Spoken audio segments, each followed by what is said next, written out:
बहुत समय पहले की बात है। एक छोटा सा गांव था, अमरपुर, जहां मिट्टी की खुशबू में सुकून था। लेकिन उसी गांव में एक ऐसा इंसान रहता था जिसके दिल में जहर भरा हुआ था। उसका नाम था धनराज। धनराज एक व्यापारी था। गांव-गांव घूमकर सामान बेचता था, लेकिन उसका दिल इंसानियत से खाली था। वो अपनी पत्नी सीता को पत्नी नहीं, एक नौकरानी समझता था। सुन ले सीता, इस बार मुझे सिर्फ बेटा चाहिए। अगर बेटी हुई ना तो इस घर में तेरी जगह नहीं बचेगी। ये आप क्या कह रहे हैं? बेटा या बेटी ये हमारे हाथ में नहीं होता। मुझे कुछ नहीं सुनना, बस बेटा चाहिए, समझी? सीता जानती थी ये कोई धमकी नहीं, ये मौत का ऐलान था, क्योंकि धनराज पहले ही उसकी 2 मासूम बेटियों की जान ले चुका था। समय बीता और सीता फिर से माँ बनने वाली थी। हर रात वो भगवान से एक ही प्रार्थना करती, हे भगवान, इस बार मेरी बच्ची को बचा लेना।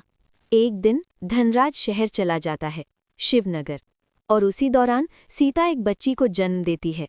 फिर से बेटी, अगर इन्हें पता चला तो ये इसे भी मार देंगे। रात का समय, चारों तरफ सन्नाटा। सीता अपनी नवजात बच्ची को लेकर पहुंचती है सुरम्य वन जंगल। एक गुफा दिखती है। मुझे माफ कर देना बेटी, मैं तुझे छोड़ नहीं रही, मैं तुझे बचा रही हूँ। वो बच्ची को गुफा में रख देती है।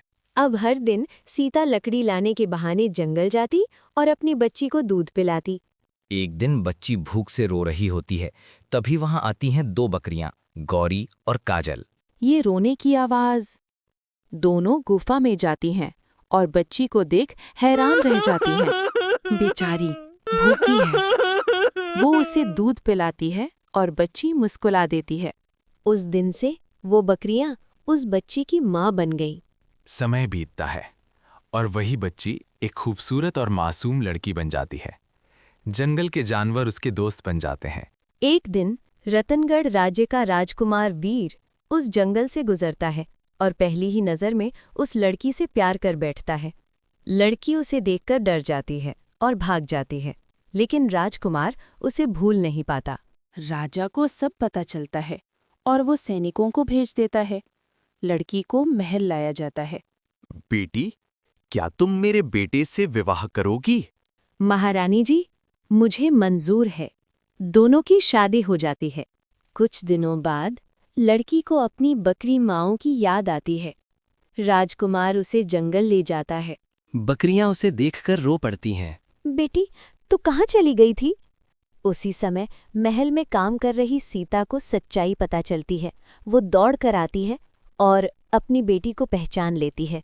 दोनों गले लगकर रोने लगती हैं। राजा धनराज को पकड़कर लाता है।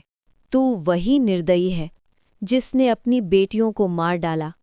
याद रख, बेटी भी उतनी ही जरूरी है जितना बेटा। धनराज माफी मांगता है, लेकिन राजा उसे जेल में डाल देता है। ये कहानी हमें सिखाती है कि बेटी और बेटा में कोई फर्क नहीं होता। दोनों भगवान का अनमोल उपहार हैं।